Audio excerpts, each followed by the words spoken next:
Hello, Internet! Welcome to Discover RPG, the chat show where we take your questions about D&D and RPGs, substitute them with our own, and do our damnedest despite all forces in the universe to stay on topic. How y'all doing today? How are you doing, Logan? I'm doing great. I forget that we're still using a different software for this one, and there is no 3-second delay for us to go live. It just kind of blinks into existence. Along with some little ghosted little goblin at the beginning. I don't know if you've ever seen that.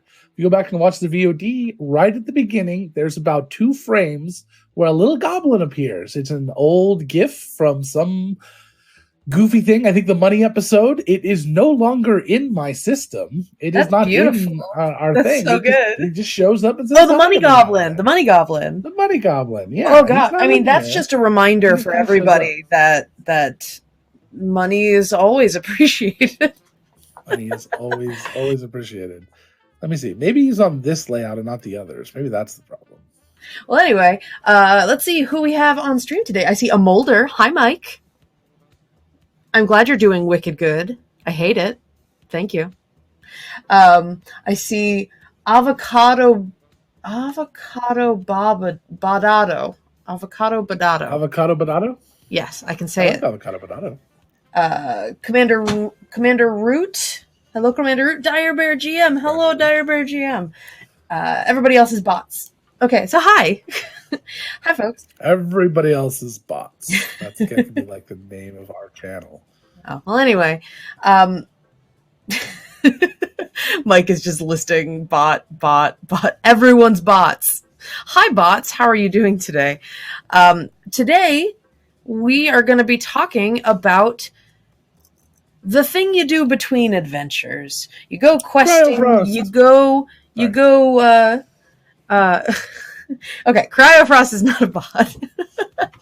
But anyway, so you taking the Turing test lately? Come on now. I think we should all have to do that online every once in a while. See how many just to give yourself some humility. Human people can't pass that test. Set some people into existential crisis by failing the Turing test. Or am I? Oh God. All right, so you go adventuring. I have a thing. I was already with an intro of our thingy. You're not playfully bantering, Angela. Okay, fine. Playfully bantering. Nope, go ahead. I'm done. Anyway, okay, so take 3. You go adventuring, you go murder all the monsters, you save the kingdom, or you rescue a person, or you don't. And then the session, or you don't, and then the session ends. We're going to talk today about what happens between sessions. We're going to talk about downtime. Mm-hmm. Now, not everybody utilizes downtime as a mechanic in a game. We have done so in a couple of different ways in our games. But I think the questions that are worth starting and discussing are, what is downtime and what's it for? So what do you define downtime as yourself, Logan, for your purposes? As somebody who currently works 3 jobs outside of it's a fictional concept. I call it sleep. That's about all I okay. Hello, wifey. What do you define downtime in an RPG sense? Sleep. No, okay. So downtime in an RPG sense is basically it's going to be all the things the characters want to accomplish that they that you're not going to roleplay out. Significant in session. I mean, I suppose because we're going to talk roleplay it outside of session if they want to. Well, I was going to say we're going to talk about some variations on downtime that we've done that include a little bit of RP. Yeah, it's not going to be done in game. Yeah, that's true. I don't sleep. I sort of pass out occasionally when I wake up, wondering where I am and what year it is. Logan, can we please put the chat in layout next time? We talk too much to chat to not have it in the layout. All right. We'll talk. I forgot what I was saying. What's downtime? Oh, So yeah, basically, it's just anything it's not gonna happen in game during a session that the characters want to accomplish. That's significant to their characters. That there can be all sorts of things that you can do. From crafting weapons to magic items to becoming more involved in politics or building a house. I mean, it can be anything. Traveling. Mm-hmm. I believe that this is borrowed directly from one of the books. Yes. In the PHB, under downtime activities, it talks about it being time to rest, recuperate, and prepare for your next adventure. And that could include also like spending your hard-earned gold, doing research, things that might not be 100% fun for everybody to spend your precious session time talking about. Shopping, unless you have DMs that like to make fun shopkeepers, and it's their own fault then when players want to shop it in game. That's true. Just set it up. If you don't want your players shopping in game, don't make fun shopkeepers. That's the rule. Make it boring, and they'll go, okay, can we just do this later? So more shopkeepers like Smokey, which you guys have never gone back to. He was a fire genasi that lived on the water on the boat. Yeah. The jungle and everything. I don't remember what his shop did, so... General goods. I don't need those. Ropes and things. Yeah. Make his... Stars, little brown stars for your things. Olive green clothing. Sure. Dire Bear, I will rescind my comment. It's okay for your shopkeepers to be the most beloved of the NPCs in your campaigns. Just understand that maybe condition your players to not want to give you their shopping list precisely right at that moment if they don't need something right in the moment. So if they say, I want to go shop, you can have them talk to a shopkeeper and then say, okay, give me your shopping list later, and that will be your downtime. We will just fill it out later. Anyway, what we're saying though is not everyone does. That's the thing. You have to know your players. Some players absolutely love shopping episodes. There's also a point when it becomes too much. If 4 out of your 5 players are all ready to move on and get away from the shopping, yet you are insisting on continuing to shop for, say, 1,000 mirrors or something for some elaborate plan that you never, ever will get to enact in some sort of strange, obscure plan that you don't even tell the GM about, then maybe you just move on and just let it go. Right. So we're going to talk a little bit. Yeah, it was really weird to be specific. Off the top of my head. All right. So what is downtime for? We talked about what it is. That's the stuff that goes between. You talked about it a little bit. It's things that are important to your character. It allows you to prep between sessions so that you don't have to do that stuff on camera. It's weird when you're streaming. At the table is also a good way to say that. I during used to stay on camera while we're playing at home anyway, before we even start streaming. So okay, that could be potentially fun though, Dire Bear. Mall the RPG. It's all one big shopping quest. Do you go to Auntie Anne's Pretzels, or do you go to Orange Julius? Ooh, it would be okay. Oh, God damn it, Dire Bear! It would be really fun to make a fantasy mall.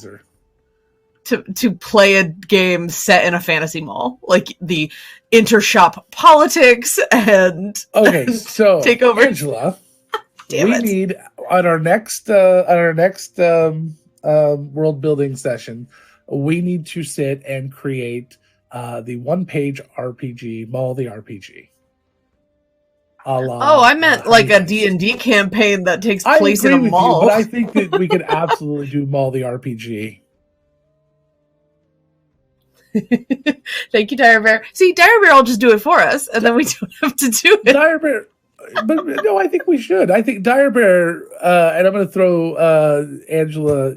Will have to agree with me because I'm saying it on the air. Mm-hmm. I get this. Dire Bear, why don't you come on the show and we'll do entire episode where we make an RPG, a 1-page RPG, and we'll do Dire Bear the RPG. That'd be a fun one too. Dire Bear the RPG. It's like Honey Heist. You're all Dire Bears and big. and bigger and angrier. We'll make Maul the RPG. I think that's a great idea. I want to bring the countless heroes races into the game, and so the Chitin have to work at fashion. We don't have fashion bugs out here. That's going to be the downside. That we're going to have. No one has fashion bugs, by the way. Okay. They don't exist anymore. Yeah, we'll ping you, Dire Bear. We'd love to have you on the show. You're here, so clearly you're around. And that's what we like to do. We like to take our audience and make them a part of the show, and that way we'll never have an audience again. Right. The painted pixies are so good. God damn. Dire Bear was talking about the painted pixies. Oh, from last night's Shenanigans episode. Yeah, completely so on the fly. How dare you not put Syl in the middle of that? Syl would have had a fucking amazing time. You can permanently change my color. Do it. I was going to say, I don't think it works on Airshale. Damn it. I was like sitting here going, because Syl was like, oh, Syl can just change color the whole time. Like Airshale's like the one thing it doesn't work on. God damn it. Okay, anyway, so let's get back to the topic. So, two of the things that I see it being important for in the sense of what we use downtime for. We have a couple of different definitions of downtime.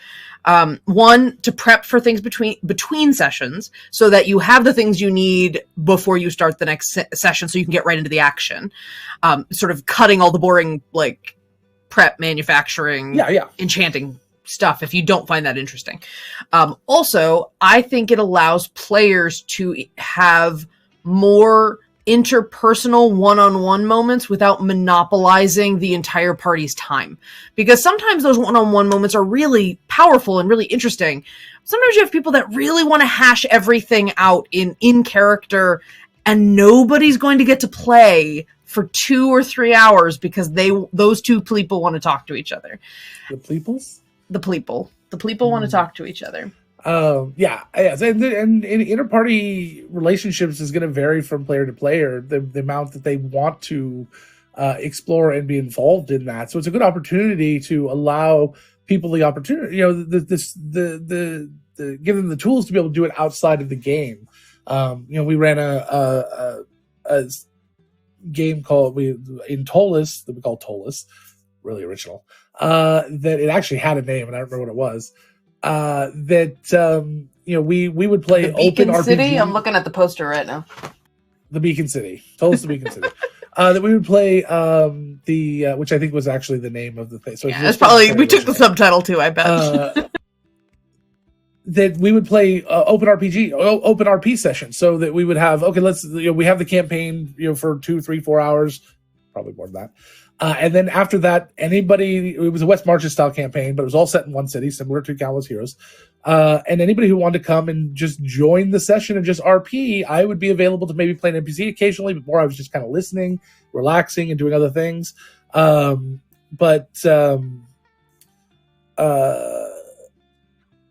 But yeah, so we would have these long sessions, several hours, sometimes entire days. I mean, it would be like Saturday morning. We wouldn't even have a session. We'd just get together and I would listen to people role play their characters, just living life for We wouldn't hours. Even touch our character sheets. We'd just be playing. And that was really interesting. You got a lot of very in-depth relationships during all of that. But it's a lot of work and effort to put into it. And especially asking people who didn't want to do that to be there during that time would have been kind of ridiculous. Yeah. So we consider those downtime. Right.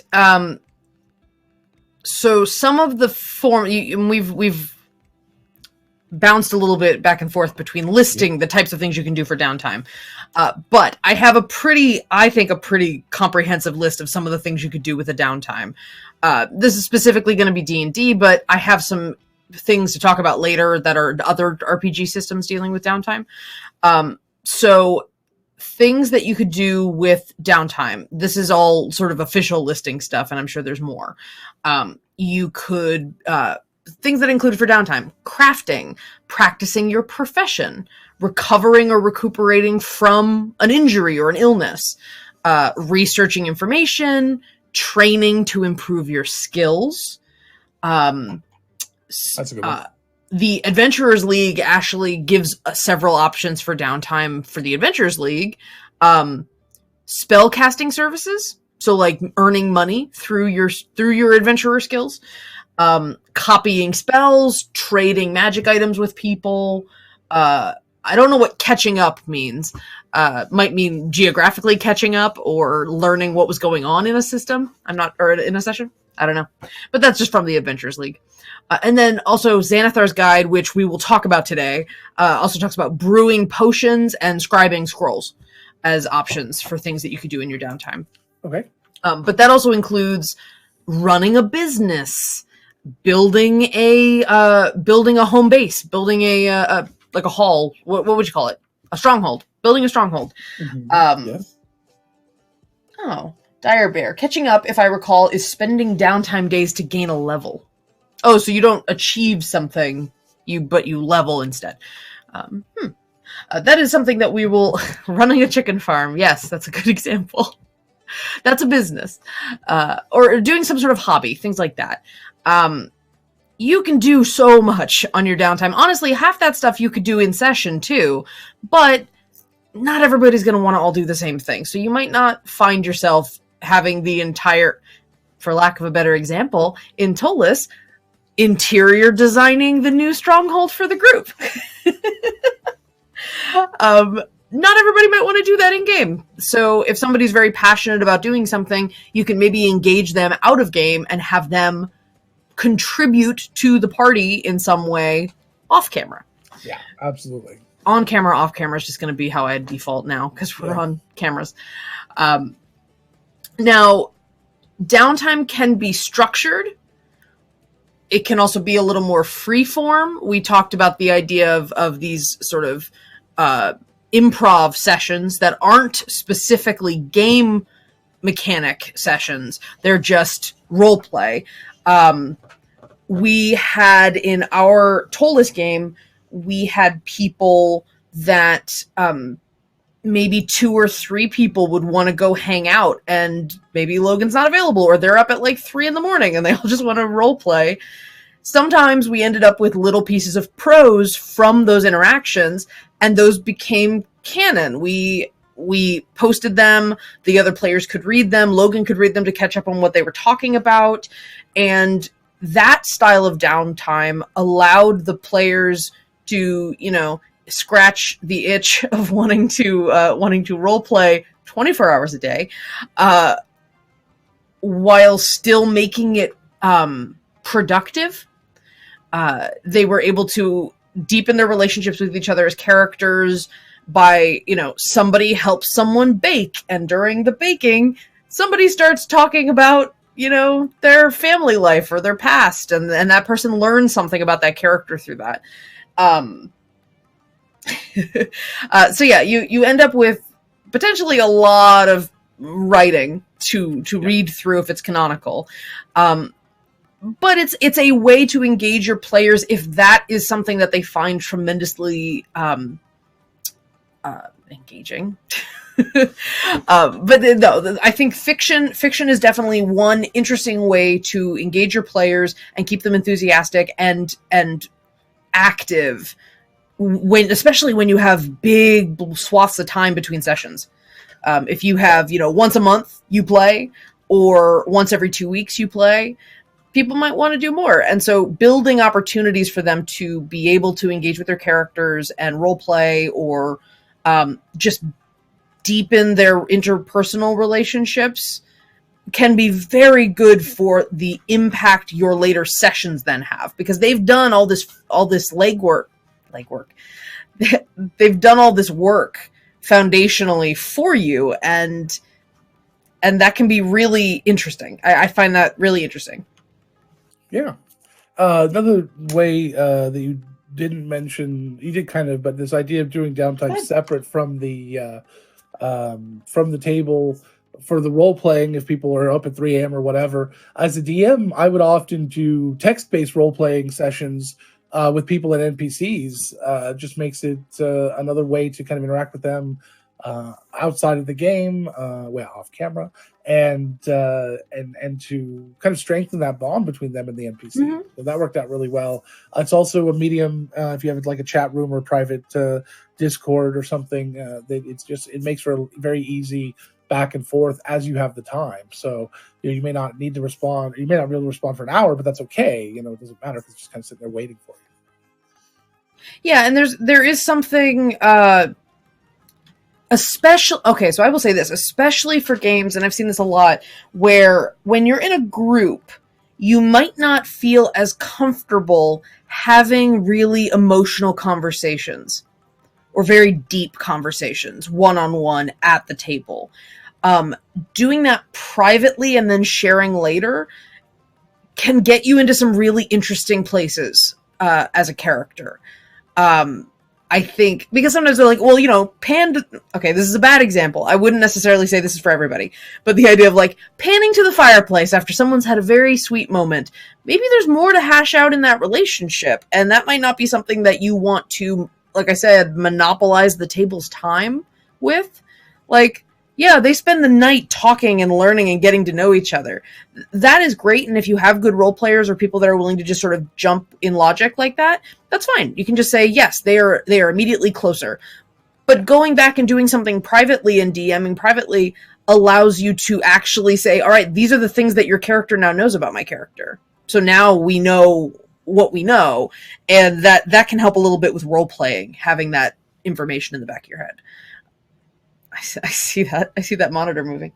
I pushed the button. We're talking a lot here about I think definitely a more unusual use for downtime. We come from a group of a lot of writers and a lot of really heavy role players. So this is definitely not everybody's cup of tea. But it's something that we have a lot of experience with, and we found very valuable for the format that we were playing in previously. With Countless Heroes, that's not been as common, partly just because streaming a game, you can't have a bunch of things happening off camera that people just hear little bits about. Yeah, it became very, very frustrating to deal with the idea. I wanted to have those types of relationships, so we started to be able to allow people to write downtime so that we could then post canon. But it became a lot of work for a lot of people. Too much work, unfortunately, that we had. Well, also, back on it. I feel like the streaming requirement and everyone having scheduled time instead of just whenever you can made posting and writing downtimes that the time restriction was way shorter, and so it was just harder to hop in and do that because you're like, shit, I got to be on camera. Like this had to have happened yesterday, and I didn't write it yet. So it's a bit more pressure. Idea that when the ease of like, oh, I'm available right now, I can pop on and do some role play versus I can sit down and write. Mm-hmm. It's a little bit more difficult. It's like it almost becomes like, oh, this is homework, this is work. We even talked about it like that. It's like, oh, here's your homework. It becomes difficult to deal with. It's a little too much. But if you have people that love to write and want to do that, that's a great way to kind of do that. You can even reward them in a game at the table for writing up downtimes and becoming more elaborate with it. And I think those are great things to do. Mm-hmm. You should always reward anybody doing anything extra for their character or for the game. Yeah. From a more selfish perspective, that those one-on-ones, if you as a DM have time from one-on-ones, I found them so interesting. It would probably be much easier with a smaller group. That if you had 5 people and each of those 5 people had one person that they really trusted, one NPC that they had a bond with in some capacity, it could be very valuable to the buy-in of your characters and your players to give them a little bit of moment that is, just the 2 people. Yeah. And sometimes you can incorporate that into game, and sometimes that's great. But if you are a very plot-heavy game, you might not have time to be like, all right, we're going to play for 4 hours. We can't do 6 hours of session because everybody wants to have that moment. And again, if you have some time space between your sessions, that might be a time to at least talk in a meta sense about what sort of interactions you have with different NPCs. That allows your players, that's in a game where your players have lives outside of the adventuring party, which not every game is like that. Many times the games are just, you're in the adventuring group. And that's it. Like whatever happens in the adventuring group stays in the adventuring group. No one goes off and rents a house and has like kids, and like that rarely is compatible with the adventurer lifestyle in most traditional games. Right. But let's talk a little bit about the more structured style of Downtime. Sure. Let's see. So the PHB, so the Player's Handbook and the Dungeon Master's Guide have discussions about rules for how to do certain things. So Downtime activities, big ones are crafting and practicing a profession. So earning money or getting materials. There are usually going to be some sort of monetary or time restriction for you actually to be able to do those things. Right. And part of the reason is just so that you don't, I step away from the table and then I come back with the Master Sword. Like, right.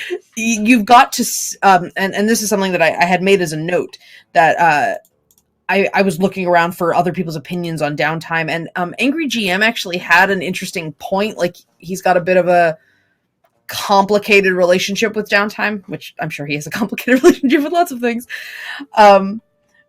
But he talks about the idea that any game that allows PCs to do anything that affects the game while off camera, whether that is crafting or training or building contacts or earning money, any game that allows the PCs to affect the game while not actively adventuring needs to have a mechanical system that somehow governs time as a resource. That you are making suddenly time is valuable and has meaning. And he believes that you need to have rules set so that the characters, again, can't just walk away and come back with the Master Sword. I'm going to guess he didn't say it that nicely at all. But, I was actually reading it verbatim. Oh, all right. Well, good. Then again, he ended the that was the last paragraph of like 3 pages. Okay. And he concluded it saying, I don't have an answer for this. Sorry. So here's where I once again agree with the Angry GM, although I refuse to really acknowledge his existence because I don't like his approach to things. I don't think we need a ranty sort of person. He should just, this information is very valuable. I need a blog called Angry GM Paraphrasing. Yeah. When it comes down to time being an important resource, I cannot think of any game that would not benefit from that. Every game out there should benefit from the idea. Now, we have it built in as we're real time. So the only downtime you get is the downtime between the days we're not playing. You have literally that many days. So we have a very finite resource of time. Gary Gygax said that something, I can't remember exactly what he said, but roughly he said if you're not tracking time in your dungeon, then you are doing a disservice to your players. Having an hour tracker even, like, oh, you did this, and he has this little tracker clock. You just fill in the time as he goes, or use little hexes or something, and he'd say, oh, okay, this takes half an hour, half a bubble, and he would track how much time you spend in a dungeon, everything you did. I struggle with that. I struggle with a lot of that type of time philosophy or time tracking because I just don't think about it. But it is something that I think any game would benefit from. Now, the only downside or the flip side of that is something I've struggled with in some games. When I do kind of stress that time is of the essence, it has a tendency to push the players to do things they wouldn't necessarily want to do, or they would push into an area that I'm not necessarily ready for them to go because they took a misunderstanding of what I was trying to say because I didn't communicate very well. And all of a sudden they think that the world's going to end if they don't go and do this thing right now. When all I was trying to do was stress the importance of it being done soon, TM, and not necessarily right away. The idea that happened in Callous Heroes, I was trying to build up to this large battle that's coming at the end, and people thought it was going to happen the next day. People were like, oh, this is not going to be the ending. This is something that's going to happen before the ending. And I'm like, no. Hold on. So we got some divination magic in there, and they determined that no, it is going to be the end. It's on the equinox or the solstice. It's supposed to like now. So that can be a struggle. But I think any system should, everyone should be aware of time and how much time is available, and absolutely should be resourced. I would need to read the whole article of his, but because I don't really know what he's saying, because you only have so much downtime between. He's like, oh, we're going to skip 2 months. It seems like that's the easiest way to track. It's like you have 2 months worth of downtime. What do you do during that 2 months? Then you got to think, okay, you're going to do a certain amount of just living, in maintaining or doing. So you lose a week or two to just that, but the rest of the time is yours. What do? You go carousing, or you go work on building your stronghold, or you go forge a sword or build a magic item, and you have times that the kind of things that kind of work towards that.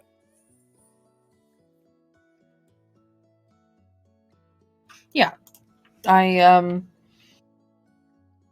thought that was the thing. Okay, so we have, all right, so some of the other things that I think are let me think. Sorry guys, give me a second.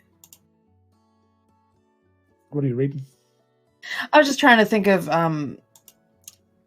if I'd covered everything. I did I had a list of the different forms of downtime, and I was going to talk about some of the mechanics of some of the limitations and how you plan for things like that.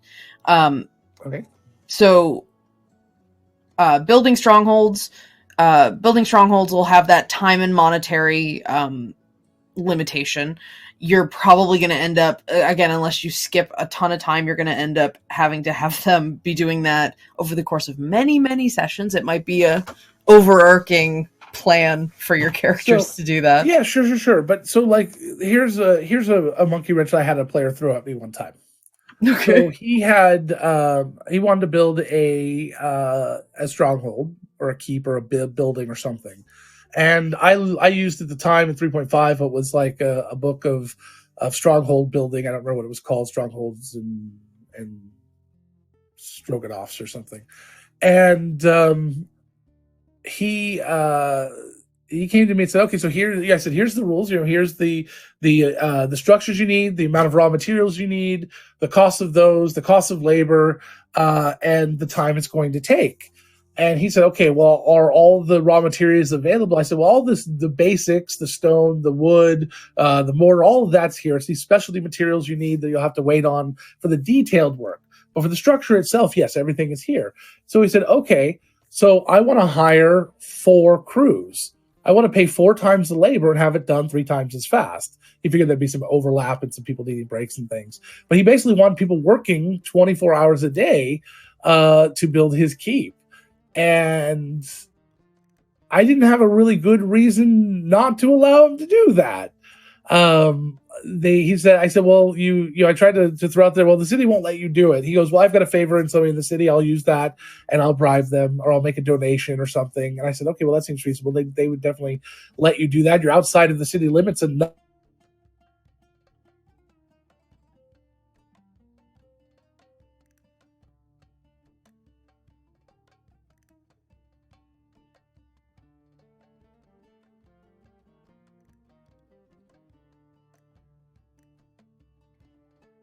Did we lose everything? I heard the last part of your word.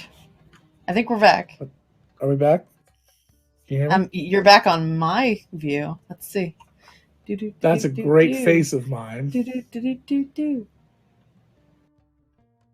We're sort of of like I'm doing a power ballad. We're still jumping around. Oh, nope. It's not working for me. No, we're back. It's just really delayed right now. Anyway, they're not seeing we're us. Back. Are they? I don't see us. Nobody has said they see us. I'm refreshing. Okay. Hold on, everybody. Logan's refreshing to confirm we're back. Where was I? Good question. I know you weren't listening, so it doesn't matter. I was working. Go back to bribing. Bribing the city. So he's going to bribe the city. I didn't have any real good reason to say no. Not necessarily bribing, but like making a big donation to one of the orphanages in the city or something like that. And the keep was outside, or the land was outside of the city enough that they didn't really care. It wasn't a noise issue. So the last thing I said, okay, well, you've got to deal with lights and things like that. He goes, okay, I'll hire some mage rights and they'll cast light several times all night long. And I had no reasons not to allow them to do this, other than I really didn't want this keep to be finished until much later in the campaign, for various plot reasons. And I worked around it, but it just seems like you can run into these types of issues where, especially if players have a lot of money, that they can just kind of throw money at some of these things and make them happen faster. Now we then had the wizard going, wait, can I hire more people to help me make magic items so I can make them faster? And once again, you look up things in the books, like here's this, we ran by the book, rules is written a lot. So here's, here's an apprentice mage right, and he can cast up to level 2 and he can create these magic items. He has these abilities. It's like, I guess you can. Yeah. I mean, you're trading one, and they're a lot cheaper than this money you would save on a magic item. So I'm like, I guess, yeah. So you can absolutely do that. So freelance, it's a gig culture in D&D. Yeah, I don't know where you start to draw the line there and how you would compete with that. I let it go. I don't play with people that try to take advantage of rules like that anymore. It's just, people just kind of like, oh, okay, that's what it'll take. Fine, that's good. Let's move on. Let's get back to the game. But if that's if that's the issue you run into, I feel like when a character starts getting to the point where they are a small business owner and they have employees and all sorts of stuff, I feel like that brings in a different type of conflict potential that you're like, all right, you're not adventuring as much anymore because you got shit to do. Like, then you start bringing in like more. I feel like you start bringing in more political intrigue and stuff. Where it's like, no, you're not, this is now a high level game. This is, you're a small community leader and There's more to do. Gotta go to the chamber meeting. We've done that before too. You want to be a big time person? Sometimes you gotta do big time things, like going into politics. One thing I love to do for downtime, carousing. That is like my favorite thing. There are some really fun carousing tables you can use that just open up new subplots and new characters and new ridiculous shit for your characters to get in. I mean, how many times do you have adventurers that just go, we go to the pub and we drink? It's like, okay, that's not all that happens. So I am a tremendously big fan of the carousing tables that can happen. Like the DMG has like a basic one where it's like you make an enemy or you get caught up in a whirlwind romance or you earn money from gambling. Like those are the kinds of things that they have. But Logan has a carousing table that's fabulous. Do you know who it's by? Yes, it is PBGHIN on Reddit. And along with Velociraptor, the bigger, badder, longer, uncut D100 carousing table on Reddit. I just posted it. Awesome. And it is ridiculous. It starts from you wake up in jail pending charges for a serious crime, treason, sedition, grand larceny, etc. You actually did it. Then the next one is you wake up in jail for the same, only you didn't actually do it. Up to, let's see, what was 100? Oh, roll twice. And to roll twice, the DM comes up with a monstrous combination. Number 99 was you wake up to find yourself seated at a table. There's a quill in a hand and a small cut on the other. Across from you sits a well-dressed but sinister-looking man of wealth and taste. In front of you is a contract detailing in extremely complex terms the exchange of power for your immortal soul. Once the contract is signed, or if the PC refuses, the man disappears in a cloud of smoke. I see. When you wake up in your bed, you are 2d6 gold poorer. Within the hour, 300 freshly baked pastries are delivered to your door. Just weird little threads for you to pull that can enhance enhance the whimsy or the chaos of your world. It certainly fit the tone of Tolus, in which anything and everything happens there. But everyone's very jaded. It's like New York, but for supernatural shit. People have seen everything. They're not fazed by things. So yeah, you can experience a lot of cool stuff. And every one of these always adds at least an intrigue, if not a full plot line in my mind. It's just heck yeah. Especially if like somebody was to take that nefarious deed, like, that contract, I'm here, well, fine, fuck it. And they just kind of sign away and see what happens. I would love to go down that path. They may be forced to take a level of warlock next. They could they could just be granted some immeasurable power, like maybe something crazy like an epic level boon, depending on the level of the campaign, but like early, like at 15th level or something. But what do you trade it for? But what are you trading for? But the best part is right now, nothing. Nothing seems to change. Yeah. Everything seems great. And then the comeuppance happens somewhere in the future, and you've got that tool in your toolbox to just sit and be with you. A lot of these have dead bodies or people tied up next to you. Let's see. You wake up in an alley, a group of local children are poking you with sticks and arguing about whether or not you're dead. There's a lot of amazing things. I love that. That's really good. So one slight tangent, but on the subject of strongholds, making strongholds, I have not gotten a chance to look into this very much, but it was recommended to me. I will share it with everybody so they can take a look. Kingmaker, which is a series of Pathfinder adventure packs, all revolving around the concept of creating a community or creating a settlement of some kind. If that is the kind of game that your players want, like, that's not even downtime, that's just like content for your game. I have a concept for a game that's like sort of almost reversed West Marches. It is a small number of PCs, 3, 4, in a very small frontier town that is working to grow. So you have maybe a dozen NPCs, and that's it. There is no additional NPCs. Once a month, maybe you'll have a small caravan come through with supplies and things, but that's it. So it's almost like a kind of a Deadpool feel. This it's a very small, kind of intimate Deadwood. Yes, not Deadpool. Deadpool. Everybody looks at the camera and talks about the Arthur. Yes, everybody breaks 4th edition. Everybody breaks 4th edition. Yes, and the 4th wall too. Kingmaker, the Kingmaker adventure paths seem to be set in a lot of different situations. A lot of them are like taming a wilderness area to make a settlement, or building a kingdom from a sort of conflicted region, trying to settle that region and have something sustainable. There's also one where the PCs rule as lords in that realm. But they have to deal with what seems to be a level of conflict or a coup being fermented, I believe is the word. Yes. So the idea of, can you retain your kingdom when like an otherworldly evil starts coming in and taking over? So you start in a position of power, and then you're making decisions on a grander scale.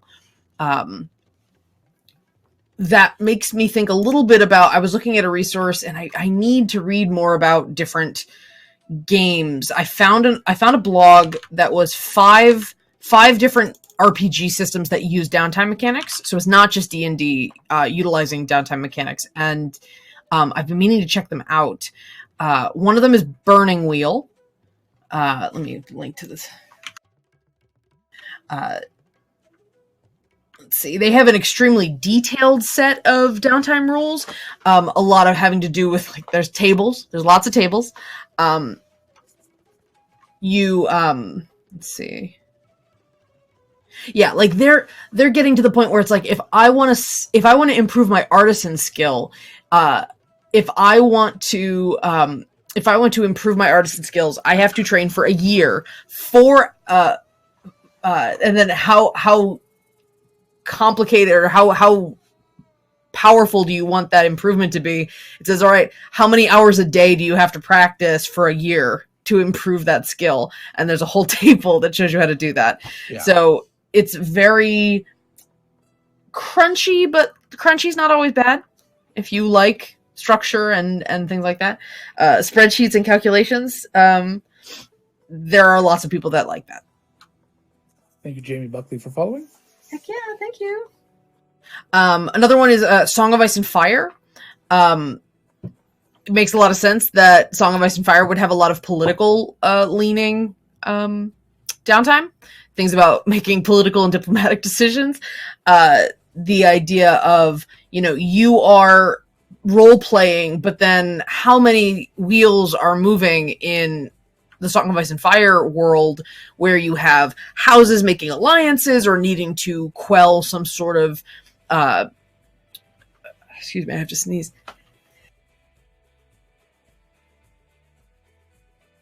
Whew. Anyway, quell some sort of your people are unhappy and you need to talk to them and you need to do a lot of diplomacy on a small scale, things like that. I keep glancing when Nightbot does things. There's a lot of keeping track of time though in the Song of Ice and Fire game. So it's Is it making noise? No, I just glance because I see the chat move up. Oh, okay.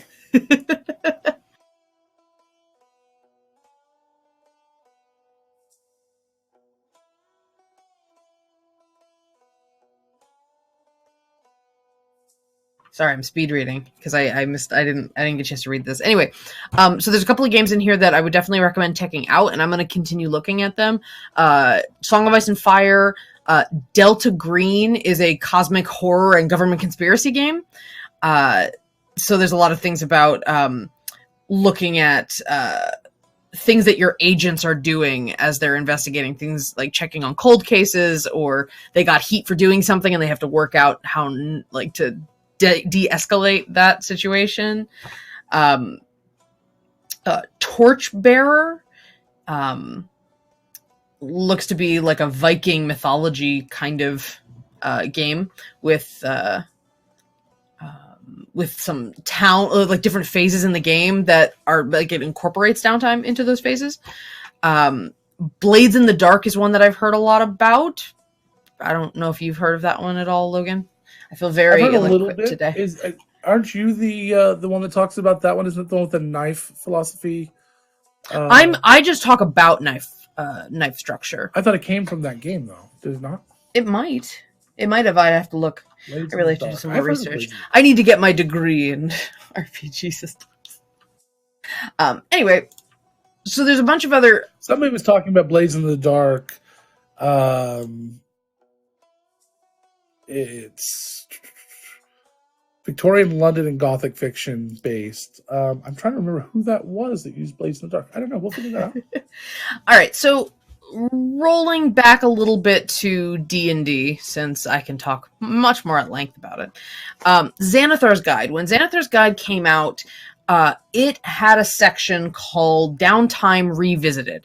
And Downtime Revisited really blows the door open on the things you can do and some of the rules and structure that you can apply to the things that you can do between sessions.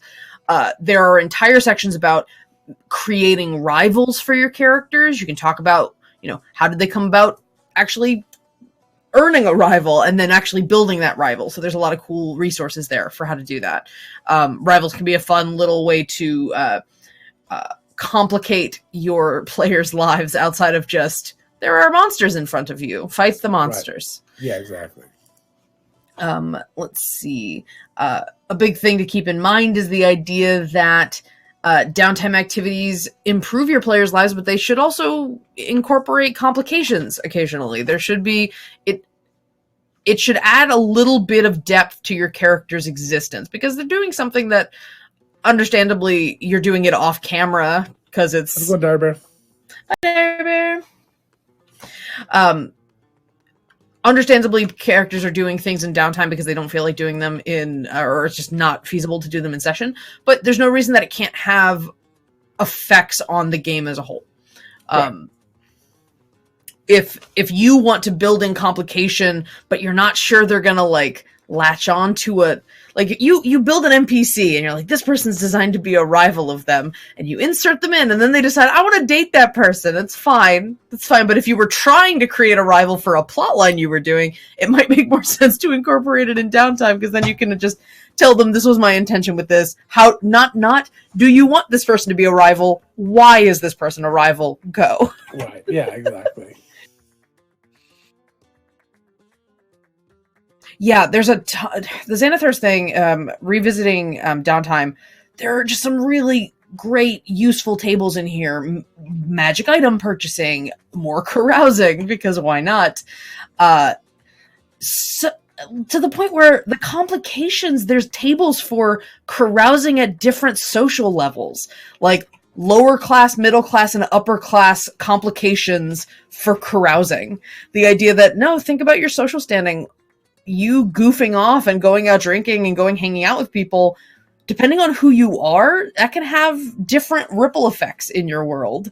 The lower class stuff is like, surprise, you're married, or you get a scar from a bar brawl, or everyone has an embarrassing nickname for you, like Puddle Drinker or Bench Slayer, and no one will tell you why. I like that. That no one tells you. They just laugh every time. Yeah, like, they giggle.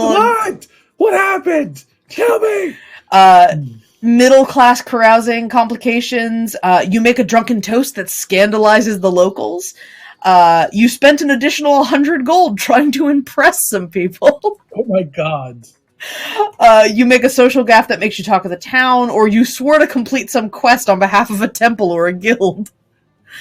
And then the upper class is a pushy noble family wants to marry off one of their scions to you, or you've been challenged to a joust, or you spent an additional 500 gold trying to impress people. Oh my god. You had a giant banquet. But yeah, so I love the idea that they are making you have to think about the social implications of carousing based on where you are in the strata. That's a really fun level of detail, and that's all over the Xanathar's Guide section. Very cool. Yeah. Let me see what else I've got. So big crafting section, complications from crafting. I love this idea of being conscious of the fact that if you're crafting an item, you're not working necessarily in a vacuum. So the examples are like, rumors start swirling around town about what you're doing. Like, people get a little wary of you when you're like throwing down a bunch of magic. A noble or a wizard shows interest in your work and insists on either like observing you do it, or won't take no for an answer and is insisting they're allowed to purchase it.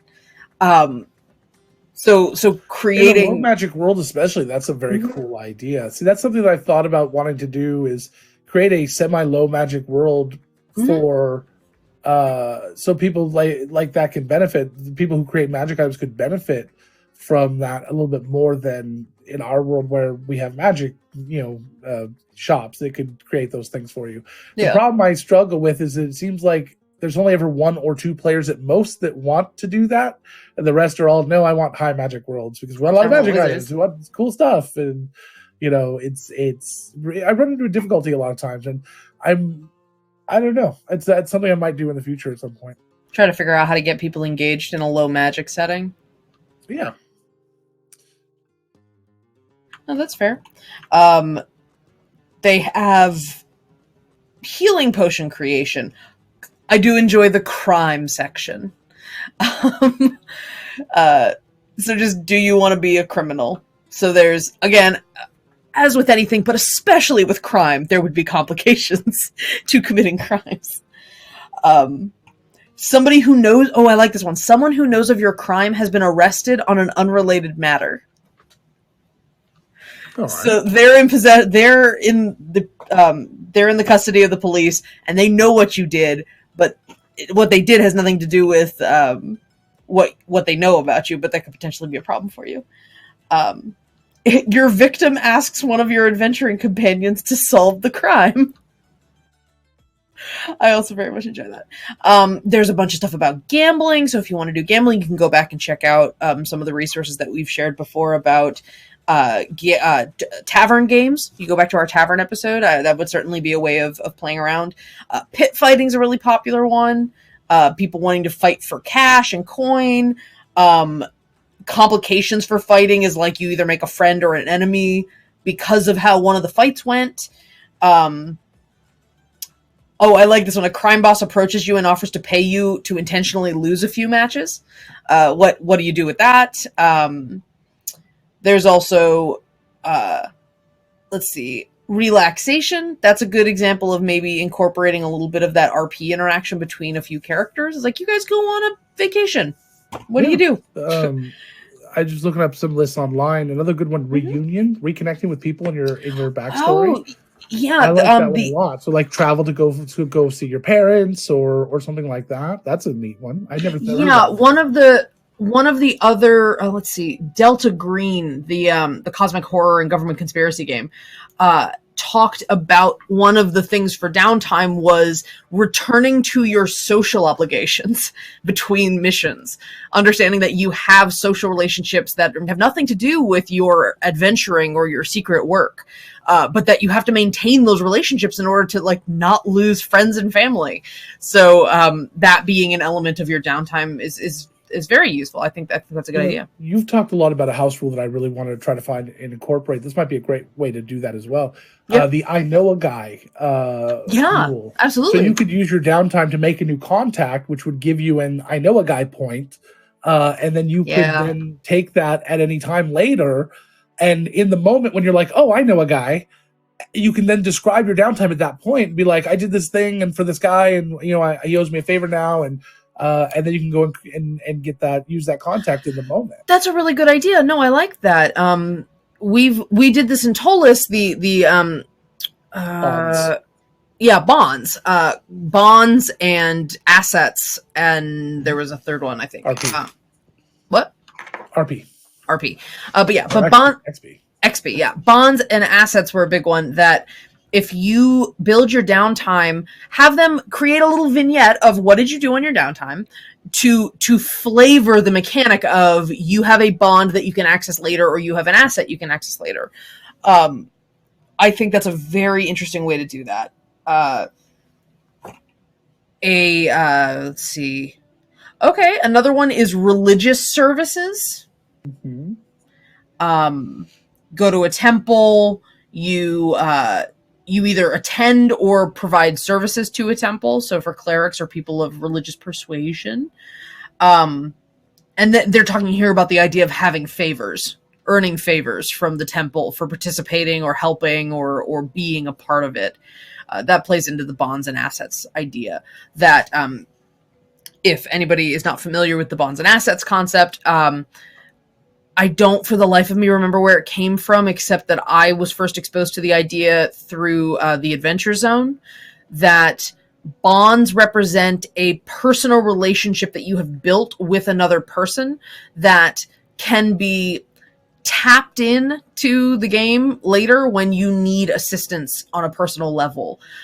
It tends to be abstracted a little bit, that because you spent the time being social or being interactive with another person, as a representation of that, you get this sort of abstract currency of a bond.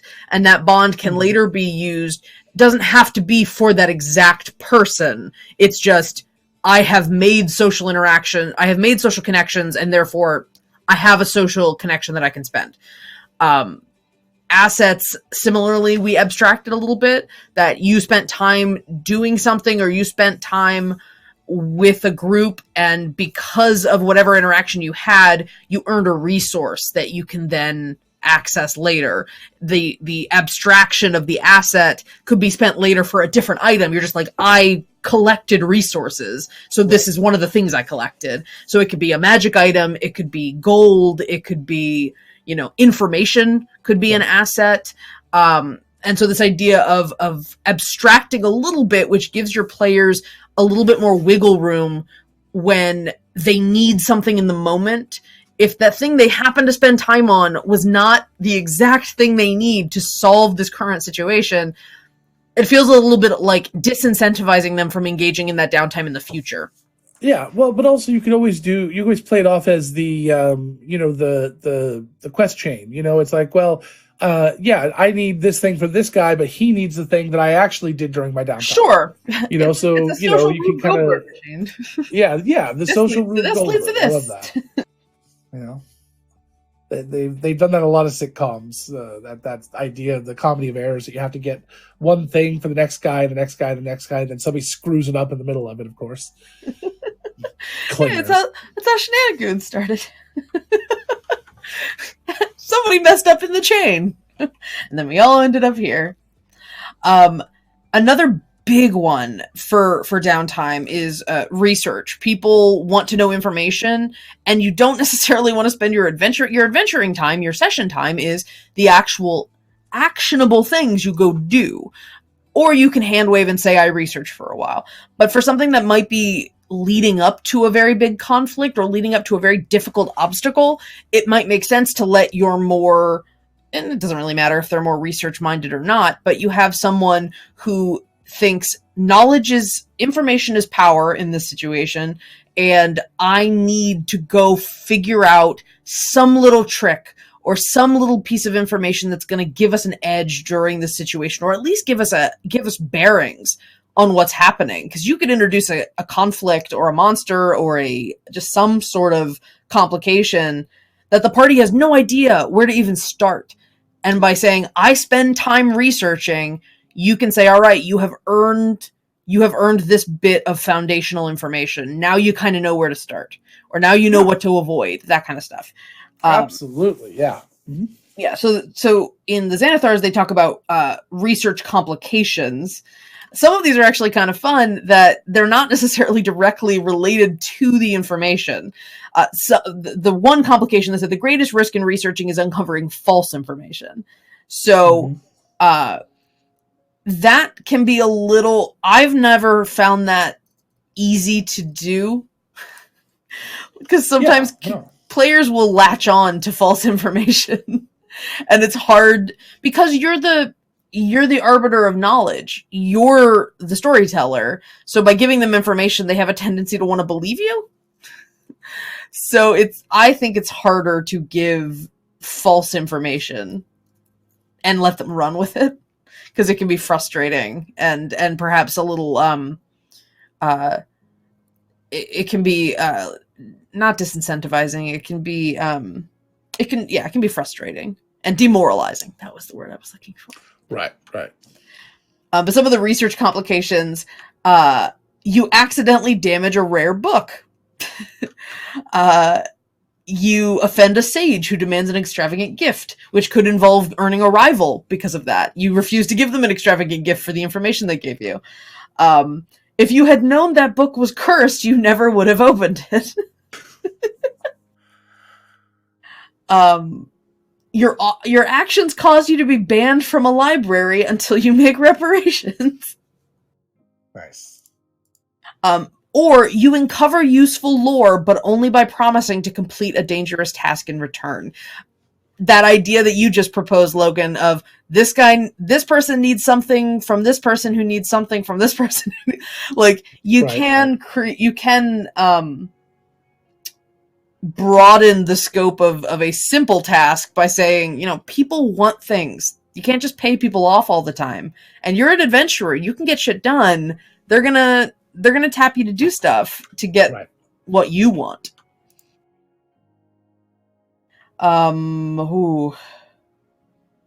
Spell scrolls. That's a lot. Making spell scrolls. What is it? Making spell scrolls. Yeah, why is it a lot? The table for making them, it costs you 15. Let's see. Actually, I don't know if this is plus or. I think it's in addition to. So a cantrip costs a day of work plus 15 gold. That's how much they're saying it costs to make a cantrip scroll. Okay. Go ahead. So 2 real quick things. 1, it's after 1 o'clock. It's after 1 o'clock. Cash corner. Yeah. 2, somebody won't stop ringing my doorbell. And it may be somebody fixing my water heater. How about I do cash corner while you do that? I go take care of that? Okay, sounds great. I'm going to go ahead and I don't know why that part. Put yourself on weary. Put yourself on weary. That makes sense. A little bit of a cover up here, and I apologize to everyone for having to disappear and do this live. This really sucks, and it's very frustrating. Okay, so they told me they were coming, so I got you covered. Hello, everybody. We're gonna take a quick break. It doesn't fit. We need something that fits better. I'll fix it. I'm gonna take a quick moment to talk about some of our sponsors. We at Discover RPG are members of the Nerdsmith Network. You can find us at nerdsmith.org. Logan and I are also directors at Nerdsmith, so we help keep the lights on. We do all the website design and graphic design. We help support our creators, advertise for them, and just in general do a lot of supporting and administrative stuff for the network, in addition to being creators and role players and DMs. We just wrapped last month our second annual sub drive. We really, as always, want to thank everybody who took the time to support us and to participate in our community events, which you will be seeing more of. There's a lot going on in the future, and the future is looking very bright for Nerdsmith. We're super excited. If you like what you're seeing here, or if you are interested in learning more about our network and our shows, you can go to nerdsmith.org/support and find out some of the ways that you can help us and help other creators work on their passion projects with a reliable income that will allow them to actually commit themselves to making the free nerdy entertainment that you have come to expect and love from us. So please check out nerdsmith.org, nerdsmith.org/support if you would like to learn more. Yeah, we love you guys. You guys are awesome. Every week we are trying to promote a different Nerdsmith show. We want you guys to find something new to get obsessed with. And this week we are actually talking about another show that me and Logan are a part of. Shenanigoons is an industrial fantasy D&D game where me and Heather and Tessa and Kyle and Mike from Countless Heroes are all playing a group of mystical investigators for a institute called the Birchfield Institute, and we are currently on the hunt for a magical artifact called the Infinite Tea Gauntlet. It makes tea and scones. This doesn't seem like a cash quarter. I'm talking about the show. I was talking about Nerdsmith, and I was promoting the show we were promoting. I'm doing a couple things. Oh, that's right. I forgot. I'm trying to get it all covered. So yeah, you can check out Shenanigoons on the content page of nerdsmith.org, so you can go find out more about our show. We run every Tuesday night. We just ran last night at 7 p.m. Pacific, and there's a lot of really cool audience participation things that we do. So you can donate a little money and cause chaos to happen in our game, that not like we don't cause our own chaos, but you can do a lot to affect the game. You can introduce NPCs and all sorts of neat stuff. So you can go check us out at nerdsmith.org. In addition to the network that we are so proud to be a part of, we are also sponsored by two incredibly amazing companies that share our values and enthusiasm for all things nerdy. And first of all, we are sponsored by World Anvil, which is the most robust world building and campaign management software on the internet today. And we are so proud to be a part of their community and to be even tangentially affiliated, but we are more than that. We are huge fans, and they are family, and we really think you should check out their suite of tools. It is free to try at worldanvil.com. You can look at how to display your own world building if you're an author or a campaign runner, if you're a storyteller like we are. They also are a useful tool for artists as well to show off their work and your writing. There are also premier features that you can access if you become a guild member. There are some really cool customization options and outward-facing public options if you have fans and followers. So there's a lot of neat ways to engage with World Anvil, no matter what your budget might be or what your audience might be. So please check out worldanvil.com, and you can find a lot of our work at in the world called Veil, which I will put a link to in the chat so you can see some of the work that we're doing with both style and designing a page, but also putting content in. And there will be awesome things in the future from us and from World Anvil, and please stick around to find out more. And in the future, we know we keep teasing this, but in the future, we will be starting our World Anvil stream every other Tuesday on the opposite nights or opposite days of Final Rites, so that we can play around with features and show things off and build things with you too. So if you're around on Tuesday afternoons at noon PST, come hang out with us. We'll put things on our Discover RPG Twitter, so follow us and we'll give you heads up for when we're streaming. But it should be very fun. We're going to be building some goofy ass shit, and I'm very much looking forward to it. Yes. And finally, we are also sponsored by Die Hard Dice. They make pretty polymer and metal dice, gorgeous designs. Pretty poly. This is the Mythica Battle-Worn Gold dice. It's very heavy. It'll make all your dice jealous, and you should definitely check them out. They just came out with 2 brand new products. One is a Spellbinder dice with 2-toned paint. It's got purple and red, which is gorgeous.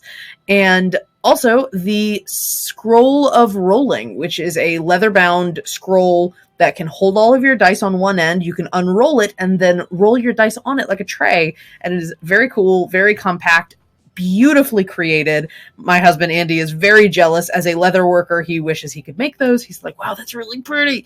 And you should definitely check them out. So you can go on dieharddice.com and check out their stuff. And as a reward for you guys being amazing listeners and viewers, we have a coupon code you can use at Die Hard Dice. If you use the code DRPG, you can get 15% off your next or very first purchase, depending on whether you've used them before. We have lots of people who really enjoy their work, and once you do purchase from Die Hard, their customer service and their products are so nice, you're bound to come back. So please take a look. Again, that code is DRPG, and you can get 15% off when you use it. So check out Die Hard Dice. Die Hard Dice. That was our Cash Corner. Cash Corner. You get caught up in the Cash Corner. Cash Corner. We can't keep doing this. Please, Daniel, we can't keep doing this. Please, Daniel, we can't keep doing that either. Although we have not made a lot of McElroy references in a very long time. No, we have not. At least not on this show. All right. So let's get back on the subject of downtime. We have talked about what downtime is. Why do you do downtime? What are some of the things that you can do with your downtime? I'm checking to see if I missed anything else that would be good. Okay, so here's a question. Downtime that earns you money. One of the other comments that the Angry GM had that I'm curious about your thoughts. He didn't think that downtime should be financially... he didn't think that you should be able to earn more money in your downtime than you do adventuring. Because why would you be an adventurer if you could just set up a shop and work there? I completely 100% agree with that. The only, I mean, there's lots of other reasons to adventure, but the only reason why, the only situation I could ever see where you should be able to do that is if you happen to run maybe like an adventurers guild and you take a percentage of the cut of the adventures and stuff like that. But overall, in any normal business, having opened dozens of them myself, if they were that easy to get up and get going and make money with, we'd all do it. The thing that comes down to is, yeah, you should not be able to make more than, say, well, here's the thing. If you're working it yourself, you should be able to make the average wage that a normal person makes, but it takes double the amount of work. If you want to hire a manager, you should make nothing, at least initially. And after a year or two, you might be able to start taking some profits, and you can estimate the extent of a business like that. And then you might see 2 to 3% of the profits if you don't reinvest them in the business. So you're talking a very minimal amount of money overall in the long run. unless you happen to do something fairly big. And then, yeah, sure, there might be some more money and if you strike it rich or do some large investment or, tap the only magic source of energy in the world of magic energy and happen to be one of the people that can do that. There might be some situations where you could theoretically gain that. Now, there are some situations where I've seen it, you find the Fountain of Youth or something like that, and it works as intended with no drawbacks. Sure, yeah, you can make a business out of that. It's time to retire the campaign because you're going to be bazillionaires. You've found it, it's yours, and that's one of the spoils of war. But that also, to me, is you started a business, except you had to go adventuring to get it. So that's technically part of the treasure from the adventure you got. An adventure where you find a Fountain of Youth that works the way it's supposed to, and you never age from the time you start drinking from it. That right there for me is all right. That is your treasure for that adventure. That's it. You do with it as you will. You want to bottle it, you want to sell it, great, go for it. But yeah, there's a certain point when it's like, yeah, you're going to make a lot more money doing this, and you're going to do anything else without any of the danger. I think you're retiring. It's like we're done. Yay. Now that's when you start throwing in the other reasons why they might do something, altruism or favors owed. There's a lot of different reasons why people might adventure. But I do agree with that. In general, an average business, you shouldn't be making any more money than the average wage a week as running it as a manager and quote unquote paying yourself. But it would take double the amount of work for the first year or two. Yeah, that's generous. Okay, yeah. I think that there are some people that would want to run a business or have that sort of,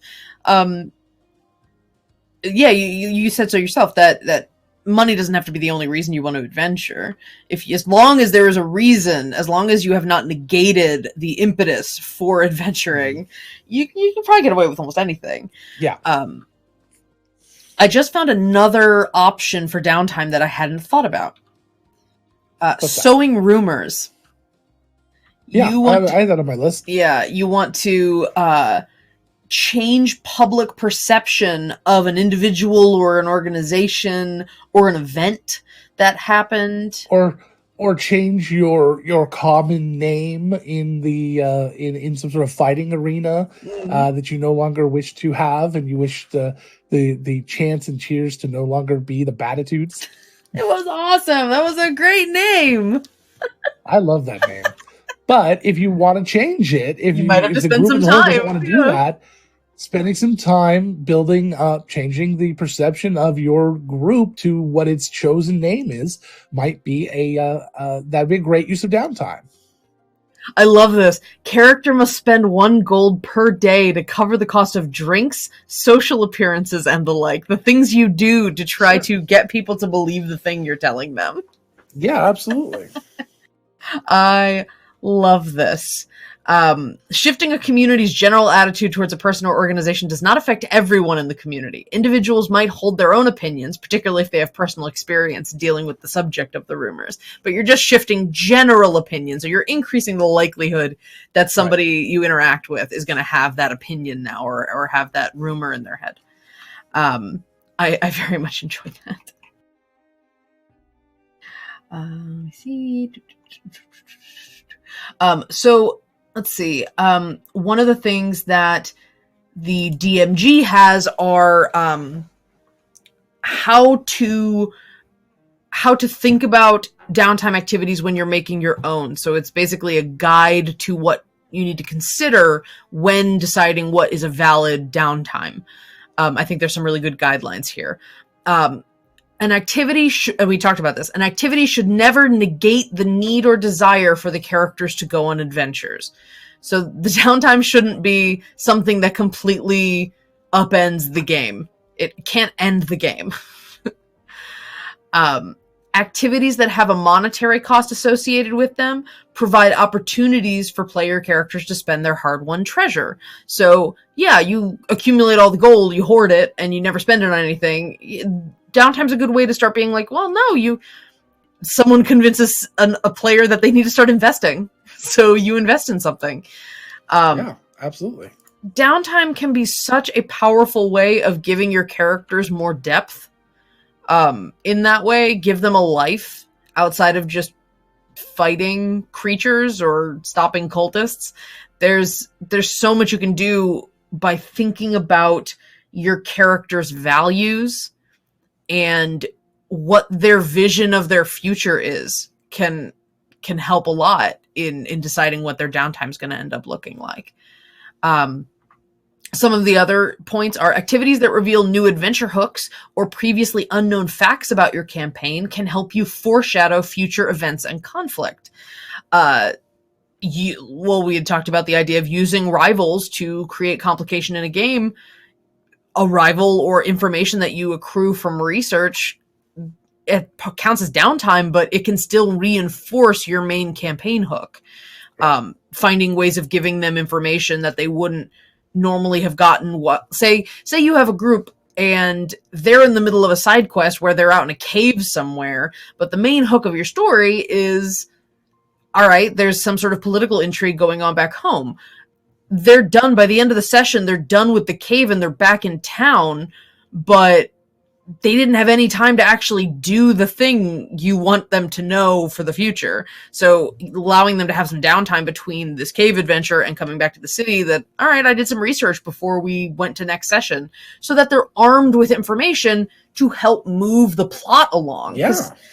Spending that time saying, my character next session rolls around and the player goes, all right, I want to go research. And then you have to spend 10 to 15 to 20 minutes describing the research when that could be something they are already armed with next time. And they're like, all right, so between last session and now, you guys have done some research. You have a little information. You now have a target. You can basically move yourself in media res to the next thing if the pacing of your game is something that you're having struggle with. Let's see. For an activity you expect a character to repeat with variable degrees of success, consider creating a random outcome table modeled on the ones that they've provided. So, if they are doing something repetitiously that they might fail or they might succeed at as they're continuing to try it, honestly, there are outcome tables for all sorts of things. So you could probably find something that already exists, but you could create your own. I like this one. If a character belongs to a class or has a proficiency or background that would make him or her well suited to a particular downtime activity, consider granting a bonus to ability checks made by the character to complete the activity successfully. Okay. Let them reward them for building their character how they built them. Saying, no, you're an art, what's a good example? You have proficiency with smith's tools. Your background is guild artisan. You want to create a magic item? Yeah, you are skilled at doing that. You can go make something and you might give them a bonus to trying to create it, because all of the things that they have built as the foundation of their character gives them an edge, and there's no harm in rewarding a player for building in a way that they find exciting. They like that character. They built them with those skills because they want to benefit from those skills, and they want that character to be able to engage with the world using that skill set or that background. So yeah, I think that's a great idea, to give people benefits based on what they've actually constructed their character around. Yeah, absolutely. Let's see. Also, by the way, anybody in chat, if you have questions about downtime, please plug them into the chat so that we can pluck those out and pick them up and talk about some things. And we love tangents, so please. So let me see. All right, so we talked about what is downtime. What is it for? What different forms can it take? What other games incorporate downtime? Let me think.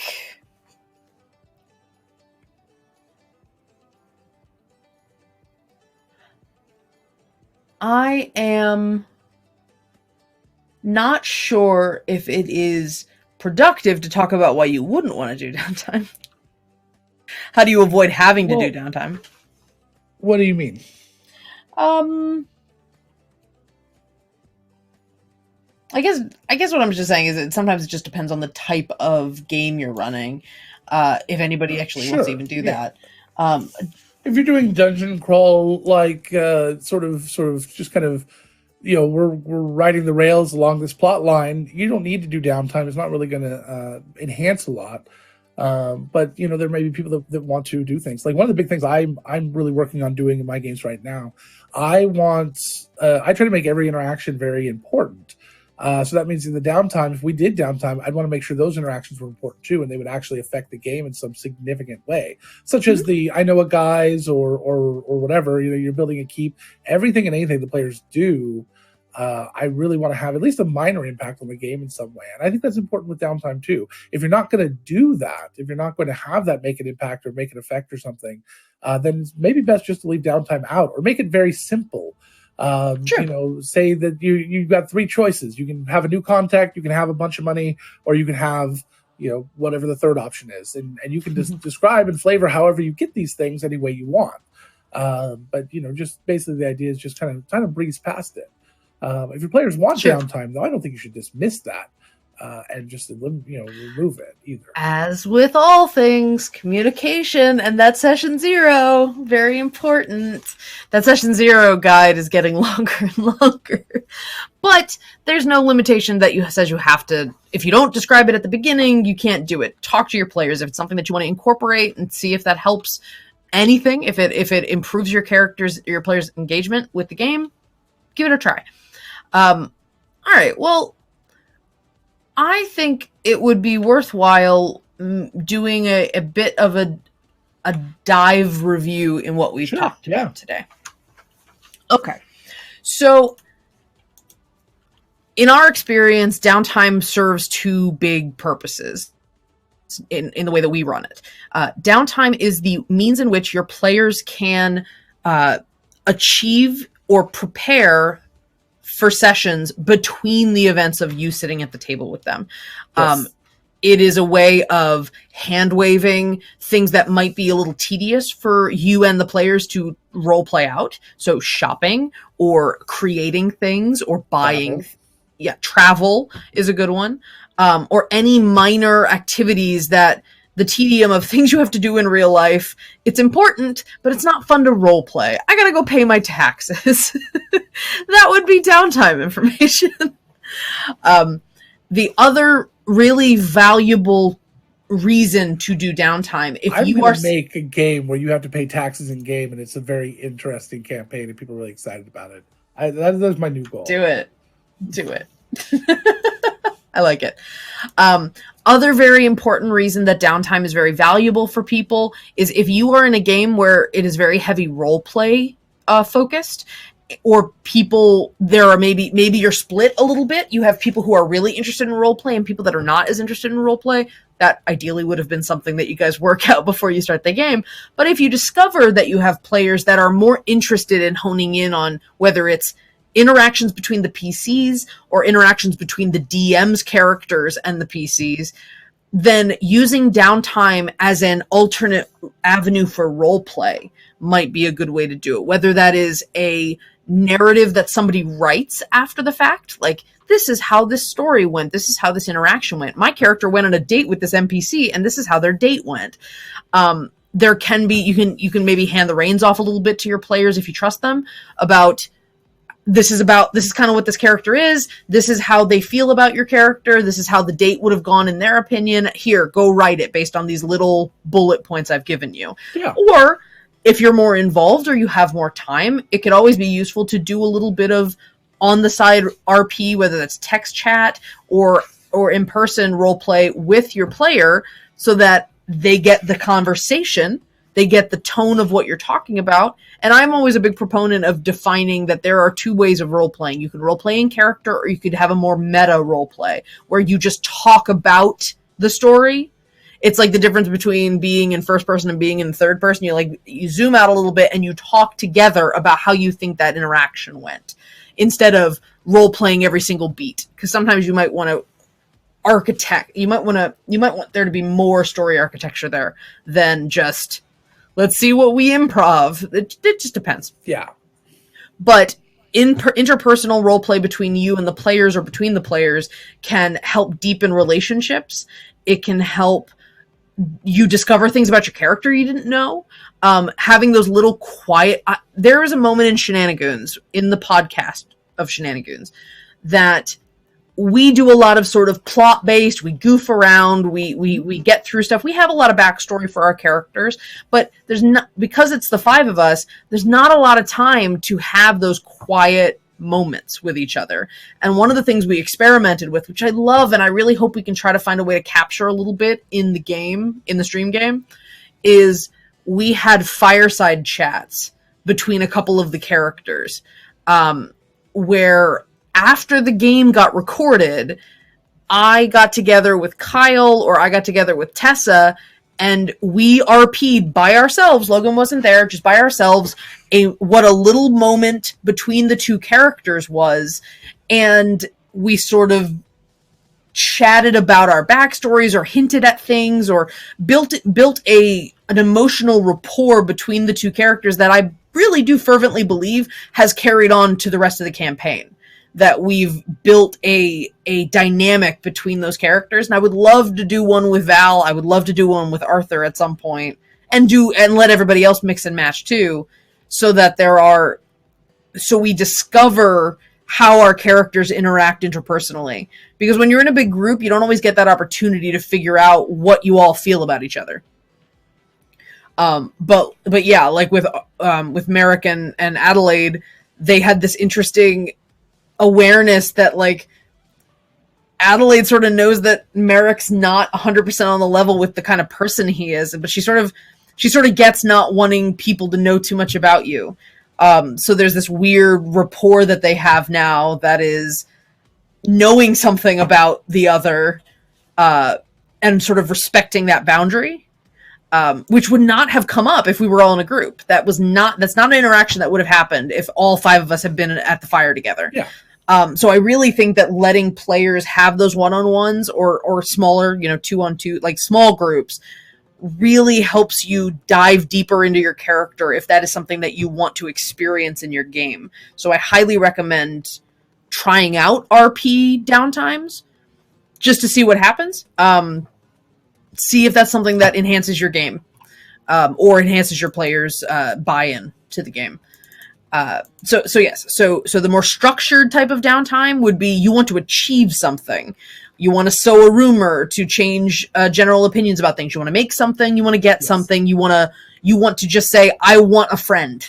I want to make a friend to use later. That sounded terrible. To utilize in the story later. Or this exploratory role play style where you want to just experience a deeper small moment as opposed to getting something done quickly. Let's see. So what it is, why do you do it? What form can it take? We talked about those. Everything else was pretty much our own experiences with it and why we enjoy one form of the other, or lots of brainstorming ideas for how you can use downtime well. Yeah. I think we've covered a lot. Honestly, this was a sort of deep dive. Yeah, this was sort of a last minute topic. Crash course into downtime. I don't use downtime an incredible amount. I want to use it more, and this gave me a lot of good ideas. The rumor one, especially, was my probably hot take. That idea of rumors, like, oh, I see rumors, you want to destroy someone's reputation. That's usually what you think.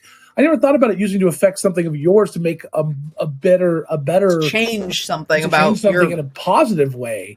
Or to like help a political opponent or something. There's a lot of times I'm looking back into my game going, gosh, that would have been some great things that people could have done during some of the little downtimes. Think about, like, you ally yourself with a local council person and they're like, oh, well, maybe someday we can help each other out. And that's the conclusion of your RP situation in the session. But then you come back later in downtime and say, hey, Logan, I want to build a stronger rapport with this person. Can I spend X amount of days talking them up to people, going, man, this guy's really great. Like, if you heard what he has to say, he could be a really good community leader if we gave him a chance. Exactly. And we have, especially in a game where you have somebody like Owen, who has a plus 17 to persuasion. When Owen talks, everybody in the room listens. And if he, so that's something else got to kind of weigh in there. And I know there's one other thing actually we didn't talk about downtime now that's just hitting me. A lot of downtime is you take a week, you make a single roll, and then that determines how your entire week went, especially when you're crafting. While it has some very dramatic results sometimes, I'm always very concerned about this idea that one bad roll will affect your entire, this entire group, especially when you're talking about the amount of gold lost in creating something. It's like you couldn't. Well, there's the success at a cost. Success at a cost. You say, all right, you do it, but it takes a lot longer, or you do it, but it takes a lot more gold than you were expecting, or you do it, but you have to call in a favor for help. So you're now on the hook with another NPC because you needed to enlist their help to do it. But I look at it going, doesn't mean they can't do it. Magic item that's got like 1,000 gold worth of components over 3 weeks. That's 300 gold a week you're working with. So the first week you screw up the roll and you lose all 300 gold worth of components. It's like there's nothing in there you could have like figured out. I don't know. That one has always gotten me. Well, that's what I'm saying. Adding a complication rather than a flat out failure. Just something that could be a story hook later.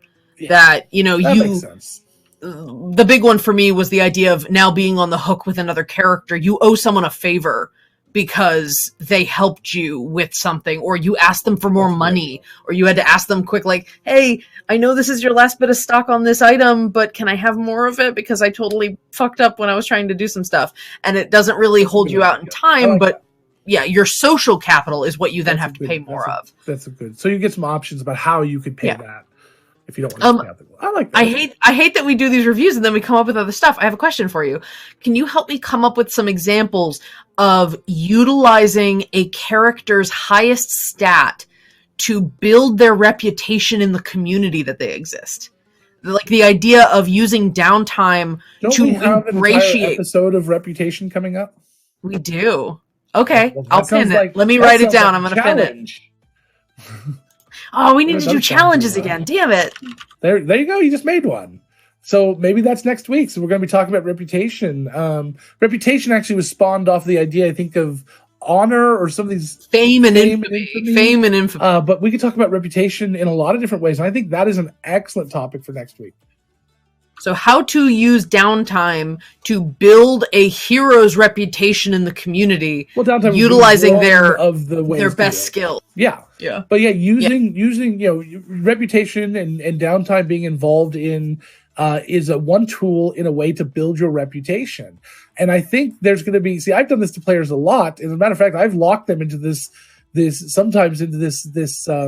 quandary where they get stuck, where their reputation is been besmirched, but only because there's a misperception in what actually happened. But if they tell the truth, then they destroy something else. And so they have to decide, are we going to live with this, or are we going to tell the truth and bring truth to light? And which is something we deal with in real life sometimes, which is very stressful.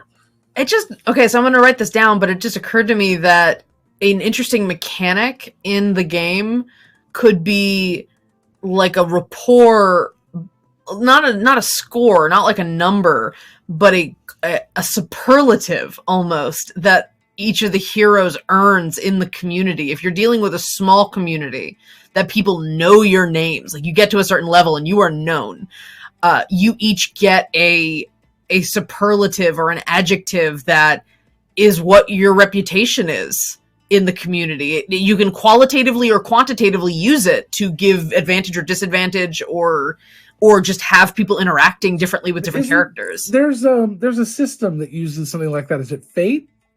Where you Fate it's a phrase Fate has aspects, and those aspects can be engaged. I'm a stubborn asshole, and I'm going to use this to. So yeah, and you have a rapport skill, or you have a presence skill, which is like your ability to command a room, or to maintain a reputation, or to keep your cool I would in social love situations. to talk about that as it relates to companions in Firefly, because depending on the room, so the adjective there needs to be for Inara or companion would need to be mostly positive, but in a way could also feel negative in some circles, because in some circles what they are, that reputation is a negative. That's a neat idea. That sounds like reputation talk. All right, so that's locking that in then. We're going to talk about reputation for next week. Fame and infamy, and your place in the social environment of your community and game. How do your heroes interact with people on a social level? Are you just murder hobos? And are you feared? It's basically like, what are the complications and implications of what you do? Oh God, consequences. It's just the consequences, the episode. It's your favorite thing, Logan. It's my consequences. And it's the thing I have the most challenging relationship with, because I understand wanting to have sort of a fluffy fantasy moment or a like escapism moment, but also wanting to have those deep dives. There's a place for those in any game. You can figure out what the tone of your game is. There's a game for everybody and in any situation, and you really key in on there are ramifications. Everything you do steps on a butterfly, pretty much. Mm-hmm. Yep. Oh, all right, everybody. So that was our talk and musing on downtimes, and we will see you guys next week for our discussion on reputation. As always, you can find us on nerdsmith.org and here on Twitch and VOD. And please tweet at us. No, sorry, real quick. Tweet at us at Discover RPG. At Discover RPG Show. Send us your tweets. Send us your questions, suggestions for topics. We're going to continue doing these theme episodes, and we would love to hear some suggestions from you guys. We can't brainstorm in a vacuum. That's why we do this show. So please reach out to us on Twitter. Use the hashtag DiscoverRPG, and we will see you around. Yes, you opened your mouth. We're going to raid Dead Aussie Gamer. Awesome. Sounds great. Please consider coming with us on our raid. We love sharing the love and telling other people that we are from Nerdsmith and that we want to support other small creators. So please join us for our raid. And as always, I request that you please do us a favor and be good to each other. Thank you all so much. And we will see you next week, Wednesday, noon PST, here on Twitch. Talking about reputation. Right? Y'all have a beautiful day.